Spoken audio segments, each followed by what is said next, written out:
ಶ್ರೀ ಗುರು ಪೂಜ್ಯಾಯ ರಾಘವೇಂದ್ರಾಯ ಸತ್ಯಧರ್ಮರತಾಯ ಚ ಭಜತಾಂ ಕಲ್ಪವೃಕ್ಷಾಯ ನಮತಾಂ ಕಾಮಧೇನವೇ. ನಾನು ನಿಮ್ಮ ಸುಧೀಂದ್ರ ತೀರ್ಥರು ಮಾಡುವಂತಹ ನಮಸ್ಕಾರಗಳು. ಜೂನ್ 29 ಜ್ಯೇಷ್ಠ ಹುಣ್ಣಿಮೆ ನಂತರ ಜುಲೈ ತಿಂಗಳ ಕನ್ಯಾ ರಾಶಿಯವರಿಗೆ ಯಾವ ರೀತಿಯ ಭವಿಷ್ಯ ಇದೆ ಎನ್ನುವಂಥದ್ದು ಈ ವಿಡಿಯೋದಲ್ಲಿ ತಿಳಿಸ್ಕೊಡ್ತಾ ಇದ್ದೀನಿ. ಈ ವಿಡಿಯೋ ನಿಮ್ಗೆ ಇಷ್ಟ ಆಗಿದ್ದಲ್ಲಿ ದಯವಿಟ್ಟು ಲೈಕ್, ಶೇರ್ ಹಾಗೂ ಸಬ್ಸ್ಕ್ರೈಬನ್ನು ಮಾಡಿ.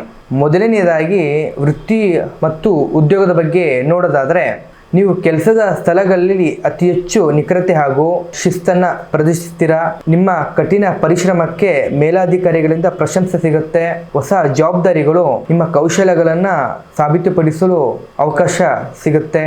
ಇನ್ನು ಆರ್ಥಿಕ ಸ್ಥಿತಿ ಸ್ಥಿರವಾಗಿರುತ್ತೆ. ಅನಗತ್ಯ ಖರ್ಚುಗಳನ್ನು ನಿಯಂತ್ರಣ ಮಾಡಲು ನೀವು ಮಾಡುವ ಪ್ರಯತ್ನಗಳು ಫಲ ನೀಡುತ್ತವೆ. ಉಳಿತಾಯದತ್ತ ಸ್ವಲ್ಪ ಗಮನವನ್ನು ಹರಿಸಿ. ಇನ್ನು ವ್ಯಾಪಾರದಲ್ಲಿ ಲಾಭದಾಯಕ ಹಾದಿ ಅಂತಲೇ ಹೇಳಬಹುದು. ನಿಮ್ಮ ಪ್ಲಾನಿಂಗ್ ಹಾಗೂ ಮ್ಯಾನೇಜ್ಮೆಂಟ್ ಸ್ಕಿಲ್ಸ್ ಈ ತಿಂಗಳು ಉತ್ತಮವಾದ ಆದಾಯ ತರುತ್ತದೆ. ಹೊಸ ಒಪ್ಪಂದಗಳು ಮಾಡಿಕೊಳ್ಳುವ ಮುನ್ನ ಕಾಗದ ಪತ್ರಗಳನ್ನು ಸರಿಯಾದ ರೀತಿಯಲ್ಲಿ ಪರಿಶೀಲನೆ ಮಾಡಿ. ಇನ್ನು ಪ್ರೀತಿಯಲ್ಲಿ ಆತ್ಮಹತ್ಯೆ ಮತ್ತು ಚಟುವಟಿಕೆ ಹೆಚ್ಚಾಗ್ತದೆ. ಸಂಗತಿಯೊಡನೆ ಸಣ್ಣ ಪುಟ್ಟ ಪ್ರವಾಸದ ಯೋಜನೆಗಳನ್ನು ಮಾಡಿಕೊಳ್ಳಬಹುದು.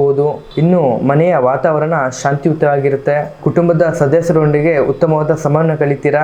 ಹಿರಿಯರ ಸಲಹೆಗಳು ನಿಮಗೆ ದಾರಿದೀಪವಾಗುತ್ತೆ. ಆರೋಗ್ಯ ಉತ್ತಮವಾಗಿರುತ್ತೆ. ಮನೆಯ ಆಹಾರಕ್ಕೆ ಮೊದಲ ಆದ್ಯತೆ ನೀಡಿ.